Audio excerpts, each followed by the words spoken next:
Good morning. Welcome to another episode of the Electric Bison. Today we're going to talk about Israel's nuclear capability. I have in front of me a Times of Israel article dated today, May 6th. You'll see this a little later, but it's a nice article. It's well informed, and it's got the picture satellite photo of the Shimon Peres nuclear research facility in the Negev desert in the southern part of Israel. The Iranians tried to shoot it up during a recent war, so they know about it, right? A group of 30 House Democrats, that's in the United States, has demanded that U.S. Secretary of State Marco Rubio disclose details of Israel's alleged nuclear weapons arsenal. Quote, "We cannot develop a coherent non-proliferation policy for the Middle East," they wrote in a letter dated Monday, including with respect to Iran's civil nuclear program and Saudi Arabia's civil nuclear ambitions, while maintaining a policy of official silence about the nuclear weapons capabilities of one party central to the ongoing conflict in which the United States is a direct participant. I think we've held Israel's hand long enough. Jeez.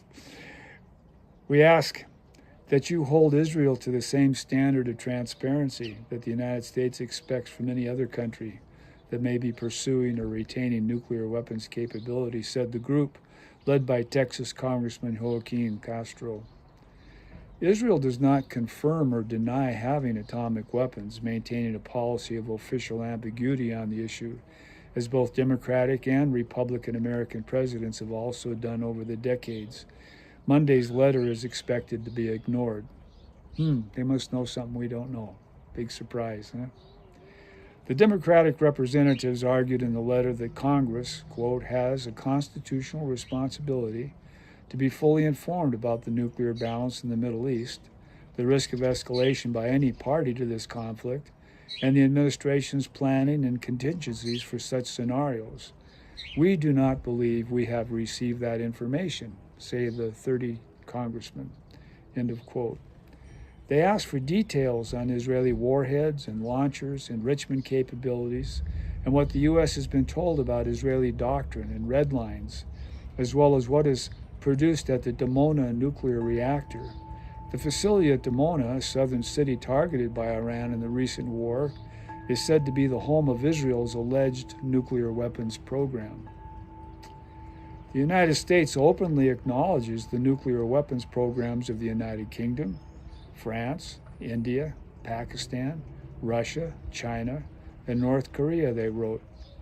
We ask that Israel be held to the same standard as any other foreign country, and that the United States government speaks candidly about its potential nuclear weapons capabilities, whatever they might be.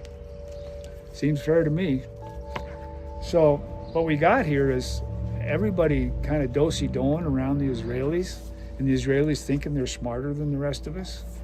But in reality, it's like being at a clown show, watching these people, play with other people, acting like they don't have something and getting a laugh. That's not a laughing matter. The Israelis are way out of control. And let's get this done while they're still our friends. And that's getting to be pretty iffy, the way things have been going.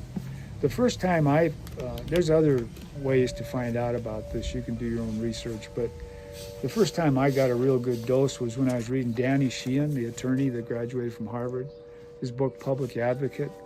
He represented the New York Times and the Pentagon Papers, and then he was a legal assistant to the Catholic Church in the United States and to the Jesuits. He formed the Christic Institute, and he was involved in the sanctuary movement. But one of the things that he was very successful at is he was able to win a big case for Karen Silkwood's family after she was found dead from plutonium poisoning down in Oklahoma. She worked in the Kerr-McGee plant down there. But one of the things that came out in the book, you can go to it, it's page 320, is the Kerr-McGee plant was shipping metal tubes filled with plutonium pellets, supposedly 100 plutonium pellets, up to the, it was called the Fast Flux facility at Hanford in Washington for processing or disposal, whatever they're supposed to do with it. And what happened is the president of the facility at Hanford called down to Kerr McGee and said, hey, we just did an audit and there's 2 pellets missing from every tube. So instead of being 100 pellets, there was only 98. Where's the other 2 been going? Well, I'll let you read the book, but there was a lot of scrambling around, and McGee, of Kerr McGee, made the excuse that somehow they had misshipped them to Mexico, to some dirty little town in Mexico, right? That's really something. But anyhow, the thinking was that they made their way through the back door with the help of the Central Intelligence Agency, our Central Intelligence Agency, to the unthankful people of Israel. Yeah. So I think I know where they got their plutonium. One of the recommendations for the Kerr McGee president that the secretary worked for was go down and get all the invoices and change the number from 100 pellets per tube to 98. That was their solution. So here we are, lying to ourselves, lying to each other, laughing at each other.